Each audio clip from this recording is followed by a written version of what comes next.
as a bikie. Like, you guys, it's part of the charter. You don't like cops, you don't talk to cops. I get it. Putrid. He's made us sick. I mean, at the end of the day, there was nothing worse than having a copper kicking your front fucking doors in front of your kids. You know what I mean? Rip your house to pieces, tell your missus to go sit in the corner, shut her mouth. I get all that. But take that out on me. Don't take it out on my family. I was in the gang squad. I was a detective inspector in the gang squad.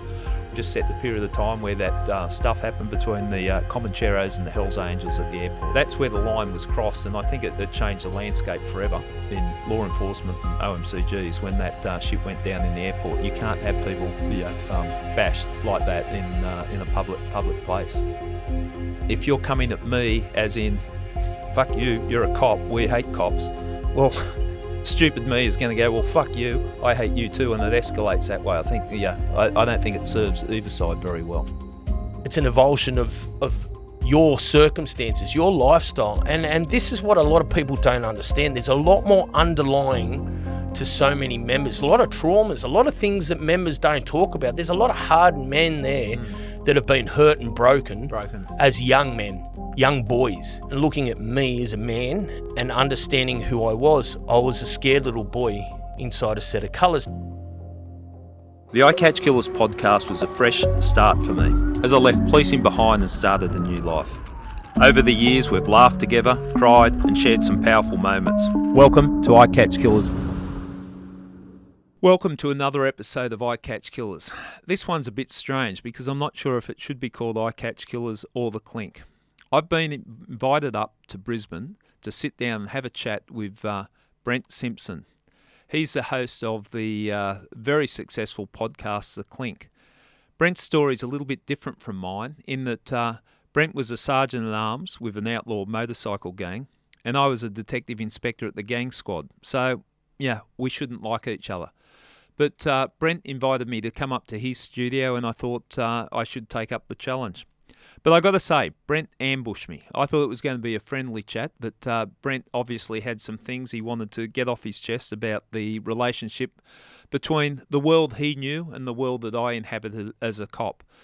It was an interesting chat. I think you're going to enjoy it. A little bit different from what we normally have on I Catch Killers. Brent's throwing a bit my way, and I'd like to think I threw a bit back at him. But in the end, we found some common ground, and it's a really interesting chat with two people that come from different sides of the law, and I hope you enjoy it.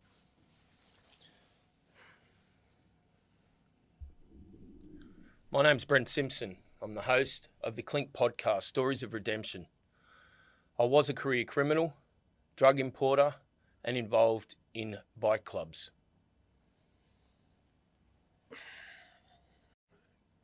Gary Jubelin's my name. I was a cop for over 30 years in New South Wales Police. The majority of that time was spent in homicide. I now host a podcast series called I Catch Killers. And what brings us here? My podcast talks about stories of redemption. And to be honest with you, mate, I wanted to sit down with you today and actually do something that no one's done before. Yeah. And put the gloves on rather than take them off. Because Okay. I think it's about time the two blokes like ourselves had a no bullshit conversation about what truly goes on behind the scenes. All right, well, I haven't got a problem with that. I wasn't sure which way it was going to go, but let's do it. Well, you got invited up here, and firstly, I appreciate you taking the time to come up here. And yeah, fair enough. I bullshitted and said that it was coming up to do a joint, I guess, podcast for both of us. But I thought about it and I thought, no, fuck that. Fuck that. Okay. You know, when has anyone ever sat down with you and truly had it out with you? And I guess here I am, ready to have a crack back. So right. For everybody out there listening, this is going to be something a little bit different, I think, to your podcast and that my podcast has had. And I think the listeners out there would like to know a little bit more about the who's and the whys. Why did you, for starters, why would you want to be a cop? Okay, well, bullshit off the table then. Yeah. That's the way we're going. Let's go. I can tell you why I wanted to be a cop. I didn't join to do something good for society. I joined because it looked like an exciting job for me. I didn't have a problem with enforcing rules. If rules are there, they're there for a reason. I joined it just for the excitement, but what I found, Brent, as I was doing it, I think I was doing some good stuff. You say enjoy it for the excitement. The excitement of what? What's the excitement of locking people up? Like, I get it.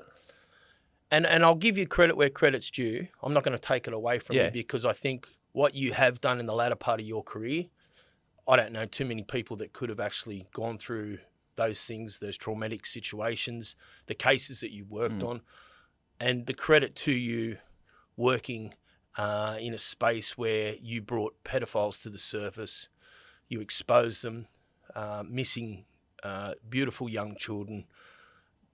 Mate, I'm not gonna sit here and say that in any way, shape, or form is something that I'm against, because I commend that. That takes a lot of courage. But I also too, as someone who's dealt with a lot of shit cops over the years and copped a lot of shit from them, why? What do you get out of chasing bikies or career criminals that are what is it? No, I'm happy you asked that question, because I want to answer it. When I first started in the cops, I was naive, young, ignorant, as we all are when we're young fellas and young women. But the longer I stayed in the cops and the area of work I gravitated towards as a criminal investigator, I know your background as a bikie, like, you guys, it's part of the charter. You don't like cops, you don't talk to cops. I get it. Putrid. He's made us sick. I mean, at the end of the day, there was nothing worse than having a copper kick in your front fucking doors in front of your kids. You know what I mean? Rip your house to pieces, tell your missus to go sit in the corner, shut her mouth. Like, we talk about the way that we speak to women and children today as men and all this sort of shit. And, I get it. There's a way of things to be executed and done, and obviously intel that comes in that these places may have firearms, could be violent offenders, what have you. I get all that. But take that out on me. Don't take it out on my family. Yeah. I make this point. Because I'm not going to defend cops across the board, but I'm not going to throw cops under the bus across the board. There's some good cops and there's some bad cops. Can you vouch for every member of an OMCG? No. And at the end of the day, I'm not here to vouch for anybody bar myself, as you are. Yeah. And look, I, to this day, and I swear by it, I don't personally have any involvement in that space anymore. I don't live my life around crime and outlaw motorcycle clubs. I still do have a lot of respect for a lot of members, absolutely, because I know that they are genuinely good humans. I think, like everything in life, we're judged by whom we associate with. Do I think that every man is a bad man? Absolutely no. It's like you go to a jail. Yeah. Do you think that everybody in a jail, everybody that's been locked up is just fucking shit? Do you think that they're bad? Because I know for a fact that they're not. No, and look, when I say I've changed my mind, I'd say I've opened my mind rather than change my mind. When I joined the cops, and I bring it back, if you're going to do anything in life, at least evolve as you go through life, learn lessons. When I joined the cops, it was pretty black and white for me. Bad guys, good guys. We were dressed in blue. The bad guys, we chased them, put them in jail, move on to the next thing. But there's more that you can do in policing. Like this, I want to justify policing. I understand where you're coming from, and if you've had your personal experiences as you talk, I had a code when I was in the cops, and maybe you understand this. I'd go after you, and I'd go after you hard. I'd make no apologies for it. But I wouldn't go after your family. I wouldn't humiliate you in front of your kids. That's not... And how many years did you spend in the police force? Over 30. Over 30. Yeah. So you were obviously involved in organised crime and all that sort of stuff as well? The majority of my career was as besides tactical policing, was also major crime. Major crime. So therefore, anyone like myself with a background, OMCG, organised crime, importation, any of this sort of major crime, armed robbery squad and all this sort of stuff, you would have had a hand in. Yeah, I was in. So would you not say that there are heavy-handed tactics that police do use that do then affect family members? There's consequences. There's consequences by your actions. I wouldn't set out to humiliate a family member, to upset children. I think there's a no-go there in my book, there's a no-go. Well, there's a no-go in that book across the board, exactly. in OMCGs or, in any underworld style of living. So I put it this way, if there's family there, I used to hate, if I'm locking up someone like you, if the parents are there or someone's there, treat them with dignity. And it was told to me, and this is where I'm saying, Brent, I've learnt. I'm not making any apologies for anything I've done to the cops, but I work closely with Sarah Yule, a forensic psychologist, on a lot of homicide investigations, and I'd rattle off, I'd go off half beat and say, oh, this bloke's done this, he must be a shithead, and a bad guy. And she was at pains to explain to me, just because someone does something bad doesn't necessarily make them a bad person. Yeah, I'm a bit slow on the uptake, but that started gradually, working its way into my mind. And I saw that. People do make mistakes. We all make mistakes. And, I've made mistakes. I live with them. I learn by them. So I don't judge everyone. But for me to slam all bikies or to you to slam all cops, I think we've got to break it down, because I'm not going to vouch for every cop, but I will vouch for the ones that I know. There's some, the way I say in policing, I've met some of the most impressive people in my life and some of the most drop kicks in my life within that one organisation. Fair call. The antagonism between OMCGs and cops. I was in the gang squad. I was a detective inspector in the gang squad right around the time, just set the period of time where that stuff happened between the Comancheros and the Hells Angels at the airport. So I saw what was going on.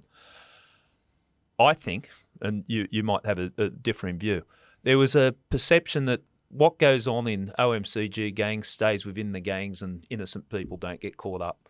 That's where the line was crossed, and I think it changed the landscape forever in law enforcement and OMCGs when that shit went down in the airport. You can't have people bashed like that in a public place, and it changed the landscape. But during my career, like working gang squad or when I was in homicide, paths crossed with OMCG members. Individually, I've got to sit down. I've got to say, I sit down, and quite often there's a bit of respect for the way that they live their life. So there's not that antagonism. But if you're coming at me as in, fuck you, you're a cop, we hate cops, well, stupid me is going to go, well, fuck you, I hate you too, and it escalates that way. I think, I don't think it serves either side very well.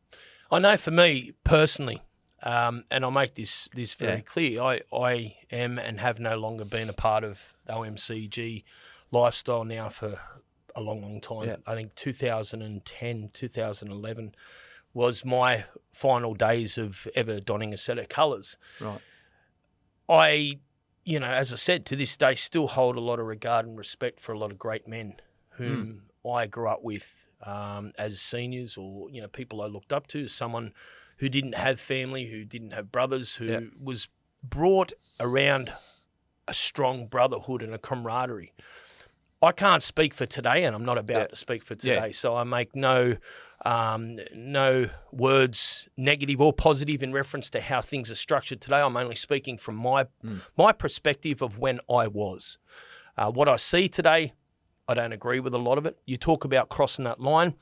I feel that the line's got crossed well and truly some time ago. Yeah. To be specific, I'm not going to sort of sit here and throw those dates or times or actions into place, because I don't feel that that's something that I need to touch on. But I have to agree that the days of, publicly taking action for, things that are happening within certain spaces, they were always done out of mind, out of sight, so to speak. Yeah. It was never involved with women. It was never involved with children. It was never done within a workplace. Yeah. Today, I don't think that those values align. I will say that much. And once again, that's just me seeing things as they are. That's not me speaking factually, because I'm not involved in that lifestyle. You're an ex-cop. Yeah. There's a lot of things that we're seeing today, that the way that the police are dealing with organised crime. Yeah. Very, very different to obviously the time when you were actively in the force and me actively as a club member. I mean, how do you see that today and where it's at? I got to say, and this is not swinging a vote here for law enforcement, but I reckon it would be a hard gig being a crook trying to make a dollar these days with technology the way it is. We've seen what's happened. Now, I don't know. They'll shift their focus. When I say they, I'm talking collectively. It doesn't have to be OMCG. Any sort of organised crime situation. Shift their attention on how they're going to do it. But I wouldn't like to be trying to commit a crime these days. I think the pendulum swung in favour of law enforcement with all the technology. You walk out on the street now and, we can pretty well track you wherever you go. I totally agree. And to be honest with you, it fathoms me because I sit back now and, you often ponder on the hows, the whys and the what ifs. And to me, when you weigh it up, I think to myself, no matter what maybe the short reward would be, long term, you're fucked. Yeah, technology has caught up so much, and I think we see this from the latest with the ghost, without going down that rabbit hole, and on all this sort of stuff. I just think that the days are gone. Yeah, of being able to be under the radar. Yeah, making an earn in a way that was, I guess, non-legal, if you will. Yeah, well, the world has changed. I missed aspects of it. I like the world. I embrace technology, although technology got myself into trouble recording a conversation on the phone. But so just on that, are you classed as a criminal? Yeah. Well, hang on. So Gary Jubelin, the glorified detective that did some amazing things, has now been seen to be classed as someone with a criminal conviction. I've got, and it hit me. It hit me now that you've dug deep now, haven't you, Brent? Well, mate, I say, this is a podcast because I'm sick of the bullshit, which I think you are too. Yeah. We all do our podcasts and we all make them all pretty and nice and we do things. And although this is not, once again, uncensored, it's the Clink. You know what I mean? We're keeping it very open, very real, unscripted. Yeah. But I have to ask the question, and because I'm sure there are so many people going to listen to this today and go, oh, yeah, okay, well, you got Simo there interviewing Gary Jubelin, ex-detective. Well, hang on a sec. What makes you so much different to me and everybody else out there now that has a criminal record? Well, I just say here, I don't have a problem with you going hard, because if you don't go hard, I can't defend myself. So, I'm a convicted criminal, and I get called that on social media and comments there. The other day, I wanted to work over in America to do some stuff for the podcast. I had the visa rejected because I'm I don't know what a notorious criminal. How does that feel? Well, how does that feel, Gary? Like, I'm being serious, mate. Like, I want to ask you, because I can tell you how it fucking feels. And I make no apologies for what I did. And I make no apologies for the stance I took. You're not a very sorry person, are you? Like, you make fuck all apologies. Mate, it's about the 10th time I've heard you so far in our 15 minutes already that you make no apologies, I apologise all the time, but I own my shit, and I own what I did. Yeah. But what I wanted to say is that I, for the first time, felt what it was like having the weight of the whole state coming after you. Yeah, the resources of the police coming after you. And I got to say, it felt quite intimidating. And I'm a person that was set up probably best out of anyone to handle that situation, in that the allegations weren't something horrendous. It wasn't sort of something to be ashamed of. The consequences weren't extreme. I wasn't going to be locked away for the next 20 years. But having the full resources of the state coming after you, I felt how oppressive it was. And it made me reflect on stuff that I've done in the cops. Again, not looking back and going, well, maybe I shouldn't have done that, but more of an understanding, if it was someone like you, what it feels like if you got charges coming. It's shit. And then you got to go face the court and all this crap that goes in with the court and the brief of evidence, and then you got to serve the brief and then the response and all the money that you spend. So you're not given no favours in reference to having to seek lawyers or legal aid or anything like this, just because you were once a serving officer. No, none of that. So you basically now have been stripped of anything other than just being Joe's citizen, who's now been charged and has a criminal record and now must front the courts. Charged, convicted, and front the court. courts. But if anything, and I try to take positives from negatives, and trust me, that there was low points when that happened. I was in the thick of my career. I was enjoying what I was doing. I had the passion, and then it was taken away from me overnight. So there was a low point. But then people smarter than me going, well, wake up to yourself. It's not the end of the world. And I see what some other people have been through, the families of victims of homicides and different things. And I think, well, you've been a bit of a softie here. Like, it's not that bad. Just get on with your life. And that's what I've chosen to do. But it has changed my thinking. And,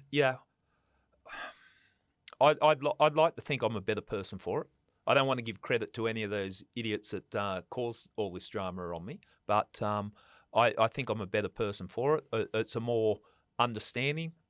I've looked at your side of life, people like yourself, and I'm not probably as judgmental as I perhaps was when I was in the cops, which I think's a good thing. I do too, and I can't wait to have our part of this podcast move into that stage, because there's some things that you have done and are doing that I will leave obviously the door open for you. I'd like to talk about. Yeah, and I think it's important because here you are 1 minute being that cop that's, literally putting people in jail. And as I said, we will touch on it shortly. Yeah.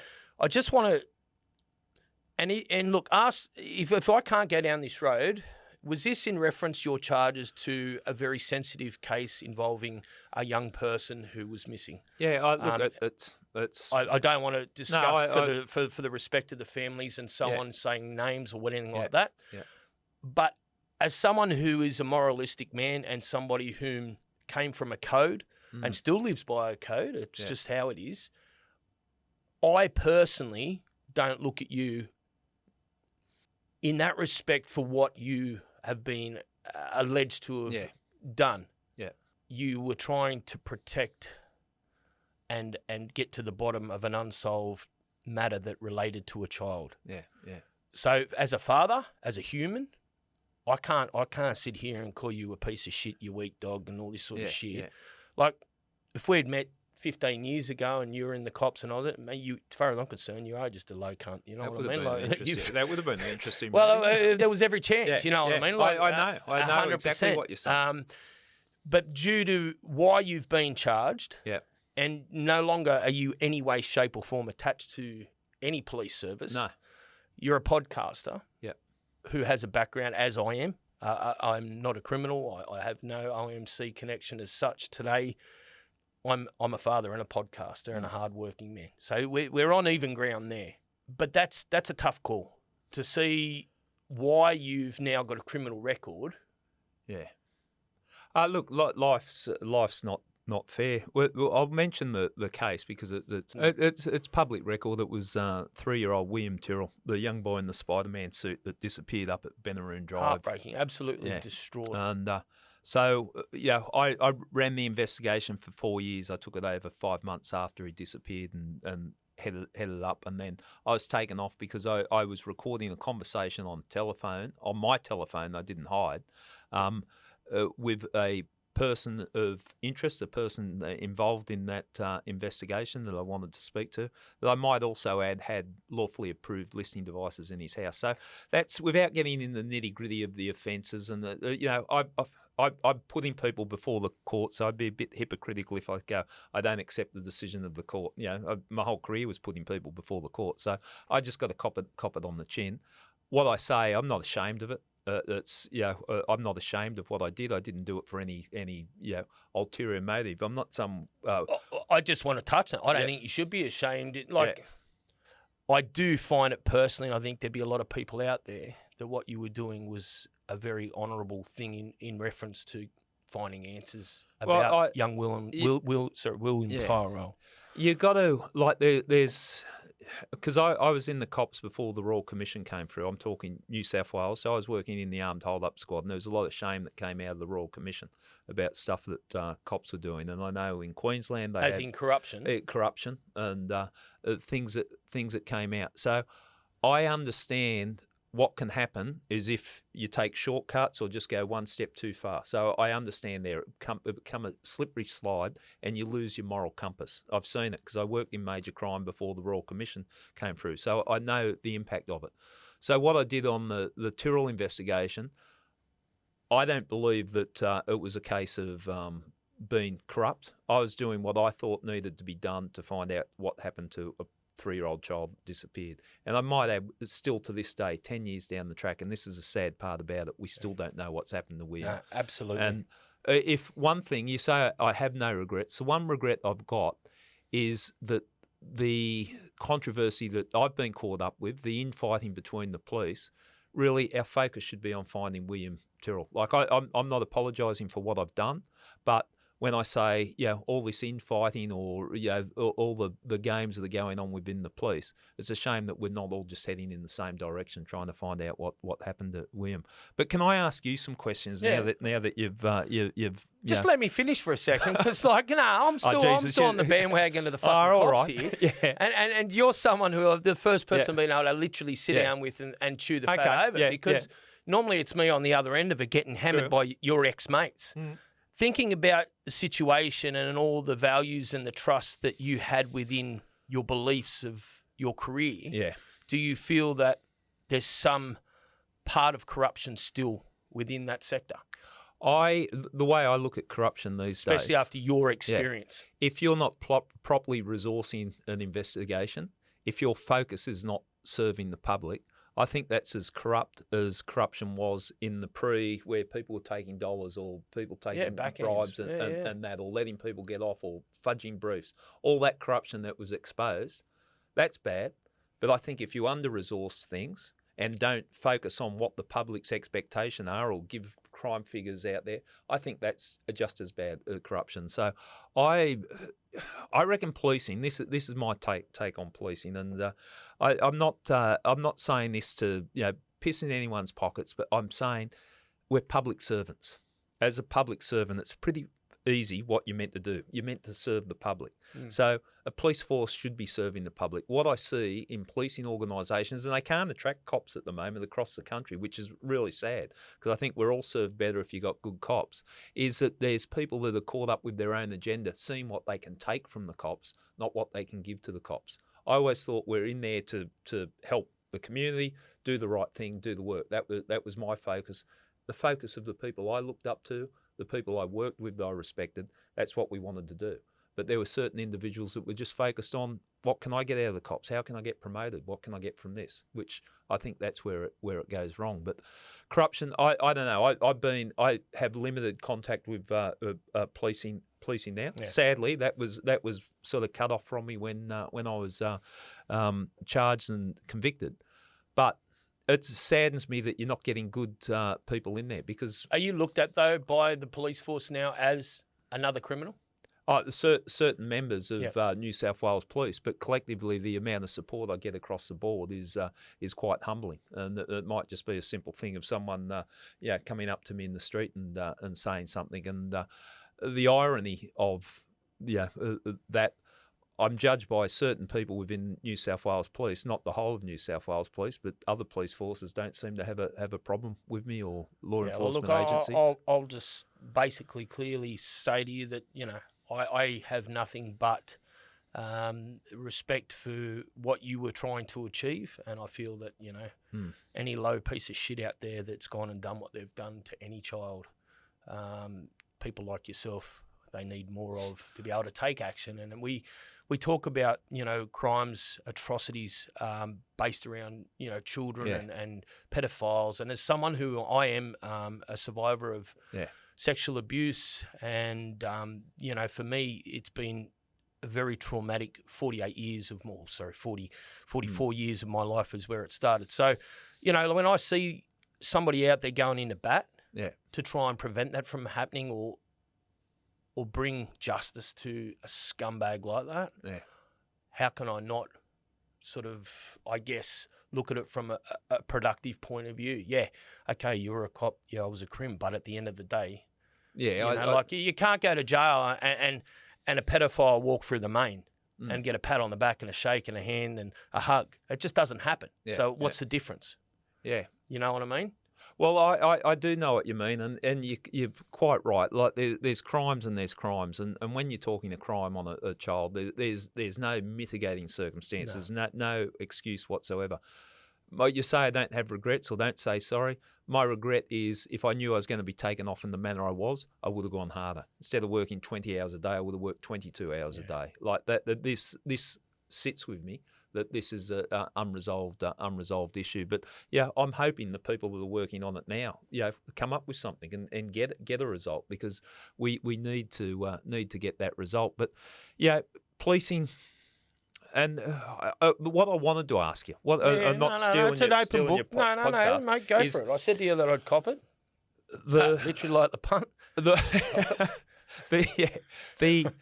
With OMCGs and members, and when I do get to meet them, not collectively where it's a group of cops and a group of bikies because everyone's bridged up and no one's really communicating, but when I've sat down and actually spoken to some blokes, or blokes I know socially, nothing to do with the cops, I just know them in my world, we've got a lot in common. There's a lot in common. But you guys have this code where you just got to hate us.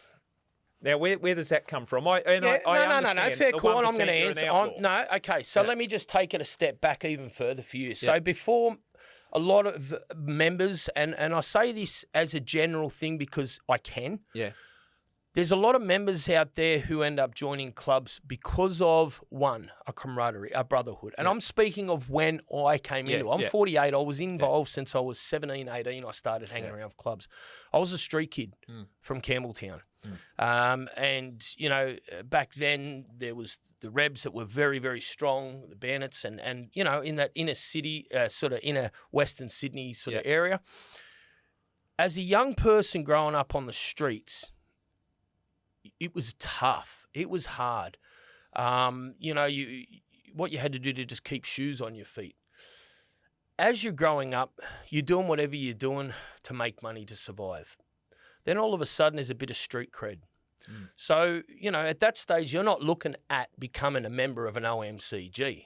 Yeah. It's an evulsion of your circumstances, your lifestyle. And this is what a lot of people don't understand. There's a lot more underlying to so many members, a lot of traumas, a lot of things that members don't talk about. There's a lot of hardened men there that have been hurt and broken as young men, young boys, and I'm open to speak about my own journey in respect to that. Like I always said that as a sergeant, I was always willing and able to do and go as whatever was dealt with needed to be done. Yeah.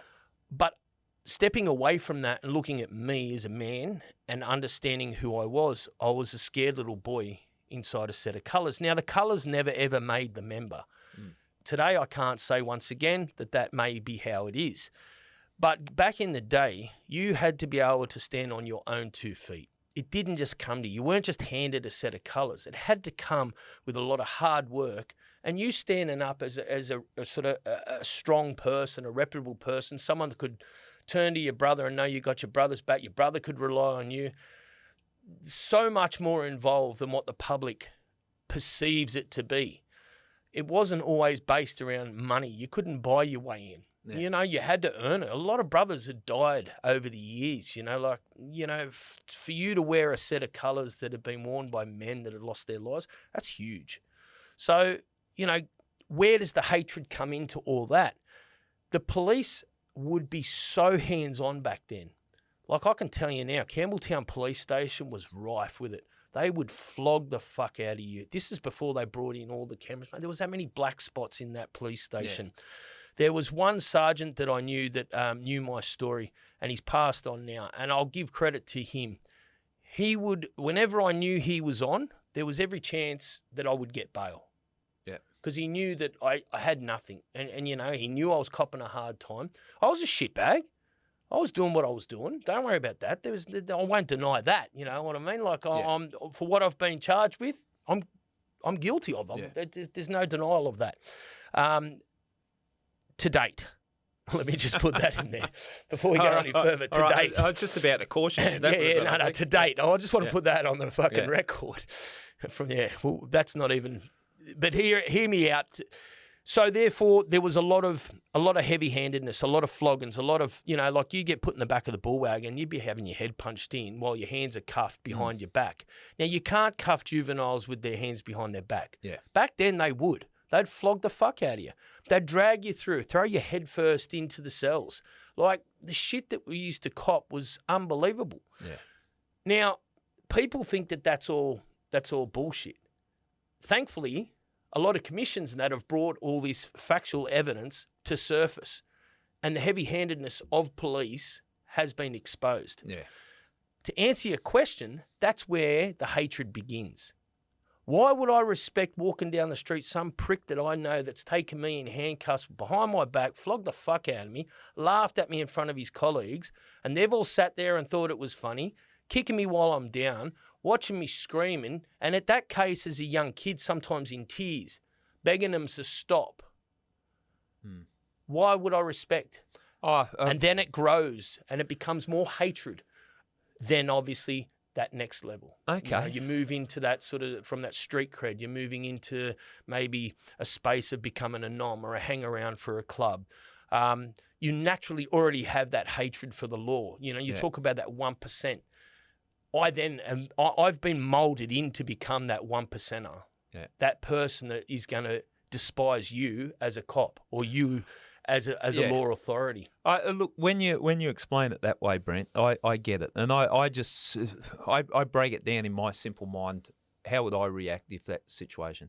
If anyone flogged me or humiliated me, they got an enemy for life. No ifs or buts. Gary, that's how it was. And I'm not saying this just to pipe up or hype up this chat.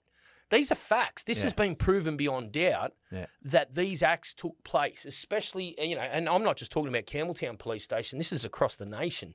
The injustices that have happened over the years to young persons, which have later become some of our most notorious criminals.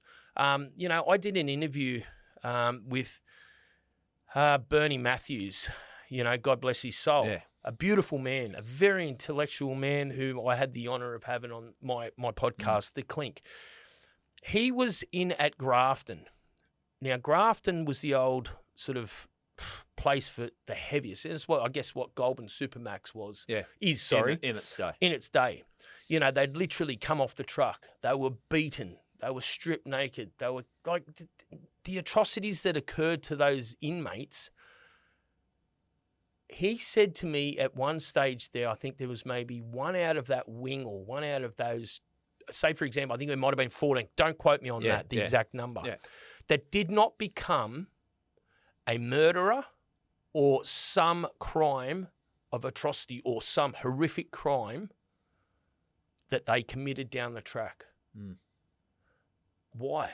Well, because they hated the system. They hated the authority. But why? Can you think about it? If they were put there because they were uncontrollable or unmanageable, the logic behind it would be not to fuck them up even more, break the cycle. Well, I want to talk about that because it's something, but it's funny you should mention Bernie Matthews because I think we've found some common ground here. I got to know Bernie around the same time I got out of the cops. He just got out of prison. Yeah. Someone put us in contact together. We met. It was a really awkward meeting. I went to his place up at Lithgow, I think it was. Yeah. Sitting there, he's looking at me, I'm looking at him going, what the fuck are we doing here talking to each other? But very smart man. Very smart man. And he talked about those experiences to me. And when he was dying of cancer, I'd go visit him in hospital. And I felt like he had a lot he wanted to tell, a lot he wanted to get off. I think there's a lot that went with him. And like, as you would have experienced, having been, like I at 18 was at the SIP. Yeah.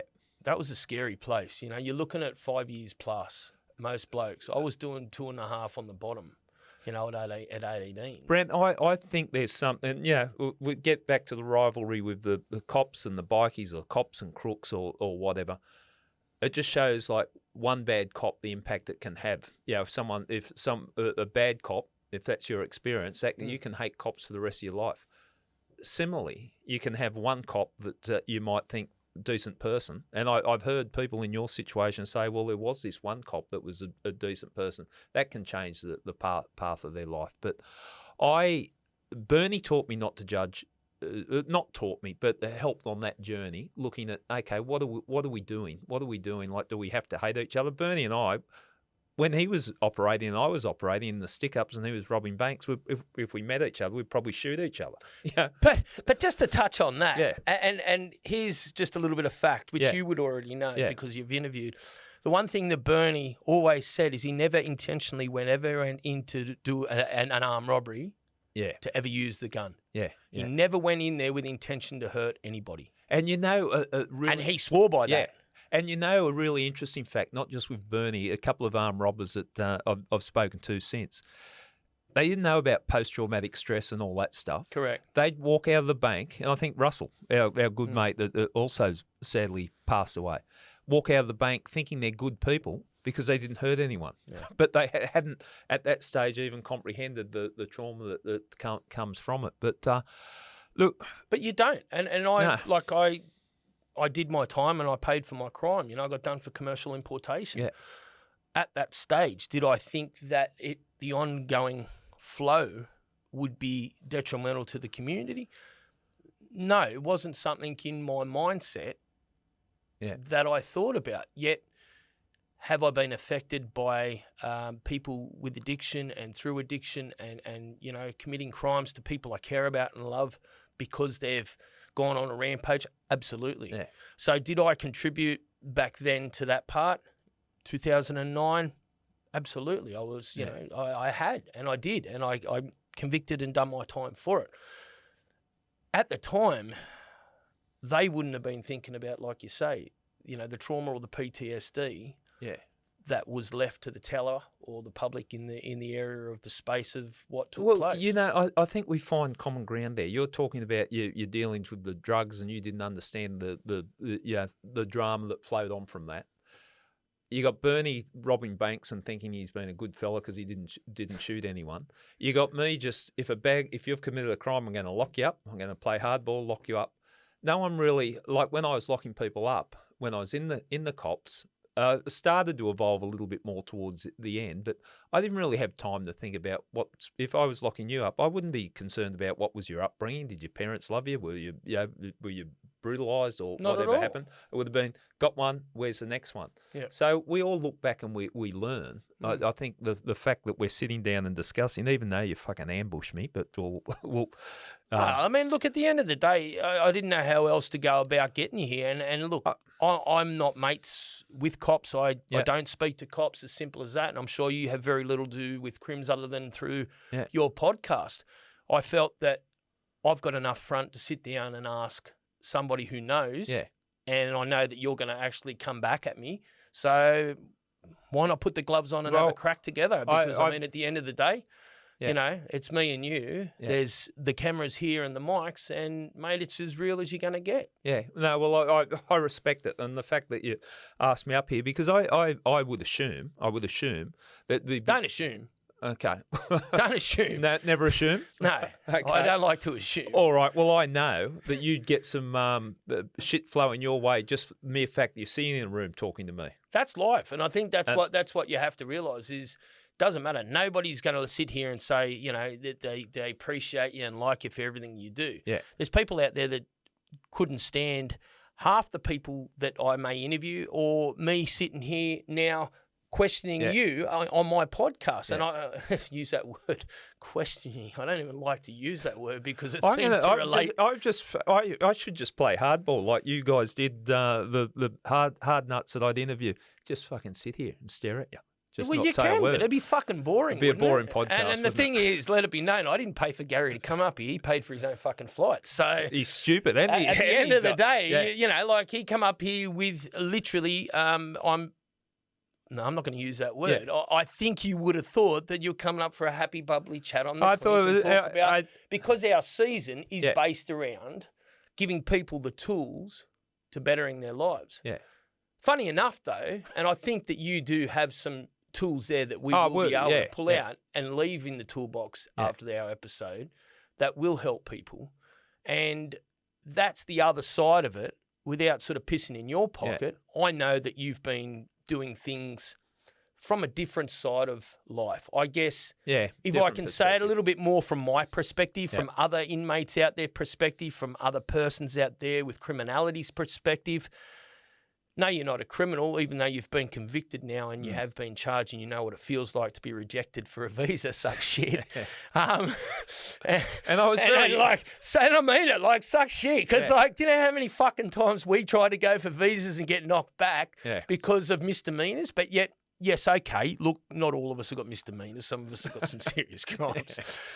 But it's not a nice feeling, you know. But on the flip side of that, I do know, after doing a little bit of homework about you, and you've been putting yourself into some spaces that are uncomfortable, that we have had to live in, that we have had to experience. Well, I figure I got to have a look at it if I'm going to talk about crime, a true crime podcast. I've got to give credit to people that have come on the podcast and sort of changing my view on things.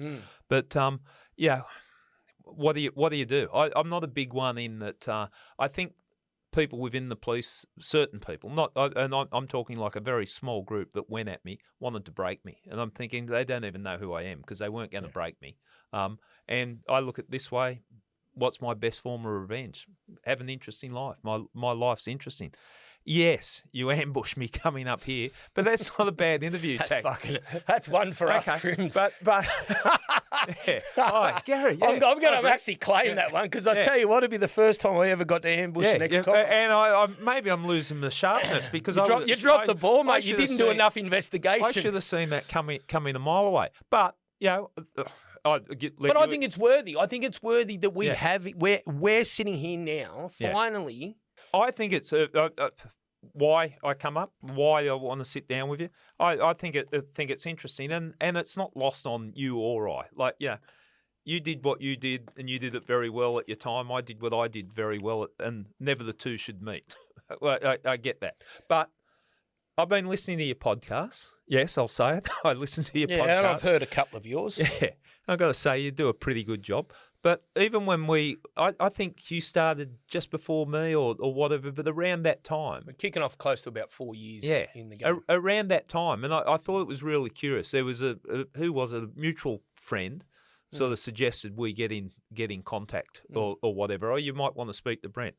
I think the feedback, and it was, I think John Killick, you might know John Killick escaped from is that the bloke that flew out of one of the most maximum security newly built facilities that, just had a helicopter land? With his Russian girlfriend that hijacked the helicopter? Yeah, you can't make this shit up. But anyway. And you know what? What an actual, people are going to say, he's a crip. Mate, what a legend. And what a great man.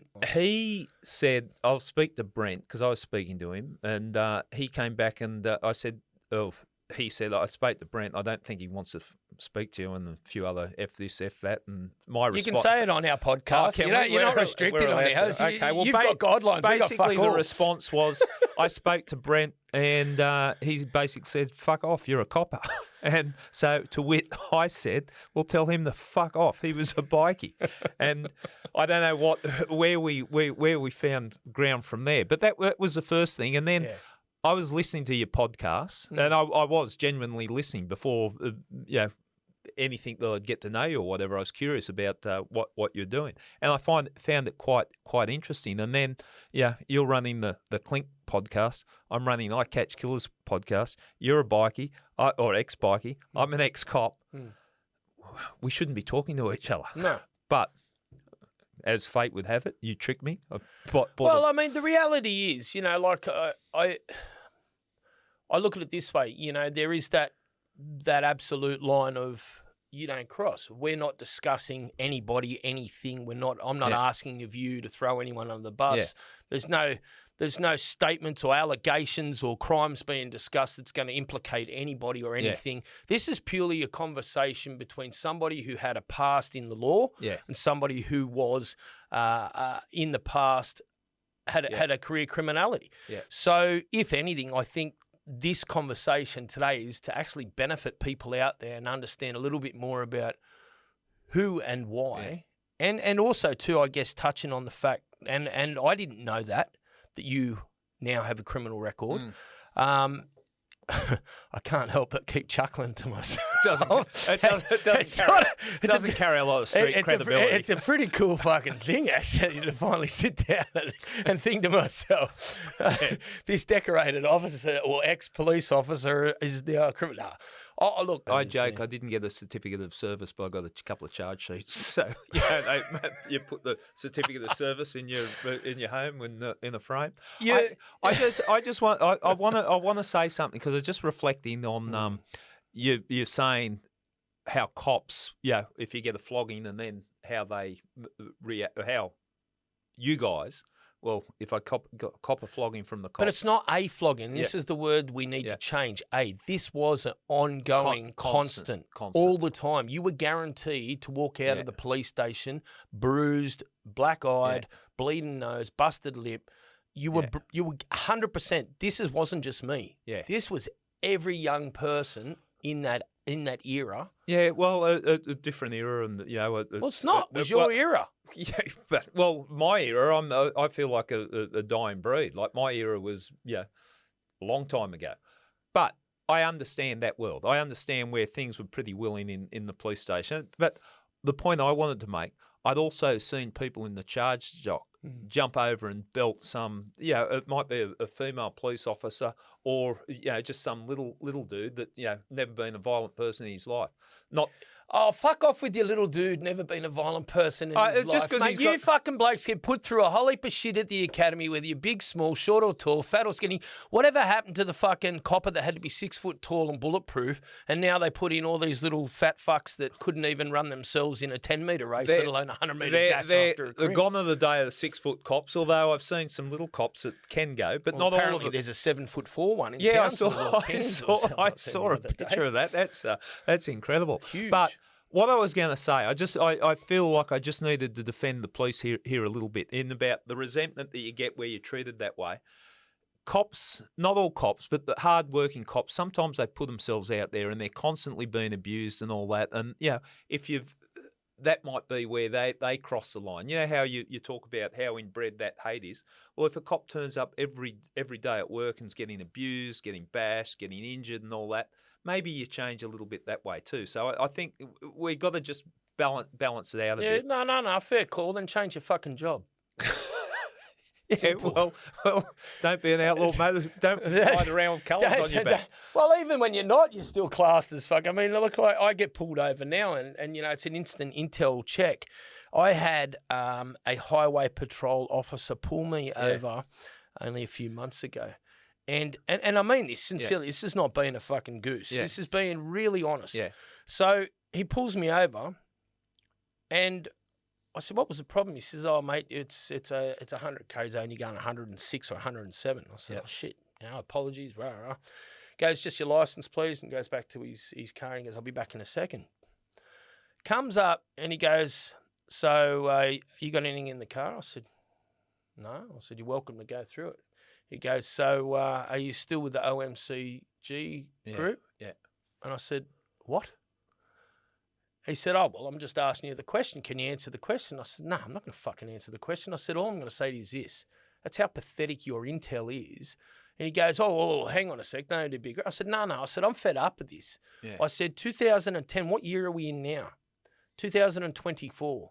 I said, and your intel still tells you that I am a part of an OMCG. Correct. Yeah.